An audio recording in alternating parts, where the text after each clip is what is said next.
course, the top rating Showtime. Mukhang kumpleto na nga ang live ni Ann pero sabi ng iba, parang may kulang pa. Ann, agree? Now na.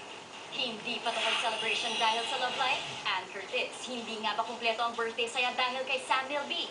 Kanina sa Showtime, naging emotional si Ann sa surprises na inihanda ng programa for her. Pero kulang nga ang celebration dahil wala si Samuel B? Super effort sila, and it goes to show na nare-reciprocate yung love ko sa kanila. At least I know that I feel loved as well. Sa tingin mo ba may kulang pa dito ngayon sa celebration mo sa birthday mo dito? Wala naman. Basta yung super ako happy. Siyempre, madami mo rin tatanong, si Samba may binigay na bang gift? Giniread ka na ba? Oo, grenade niya ako kagabi pa lang. Shooting kasi sila eh. Hindi ko lang nabukas yung MMS ko, but I think that was supposed to be a cake. Are you okay ba with Sam? Yes, we're okay. I mean, maybe before nagkatampuhan kami, pero ngayon okay kami. Clean slate na lang ulit. Tingnan natin kung ano yung mangyayari. Wala man si Sam kanina, umaapaw naman ang love for her ng pamilya niya sa Showtime.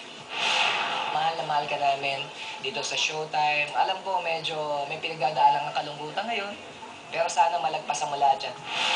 I pray na God will give you all the desires of your heart. Ako naman ngayon, aaminin ko na crush ko si Ann Curtis. Anong ganda ni Ann sa labas, ganoon din ang ganda niya sa loob eh. Huwag niyang kakalimutan, love na love ko siya. So, happy birthday, Ann! I love you so much. May regalo ako sa'yo. At sa regalong yan, nag-expect din ako na sa birthday ko, may regalo ka rin sa akin. Yung kasi ang essence ng pagbibigay ng regalo eh. Tama ka, Vice. Yan ang essence ng gift giving.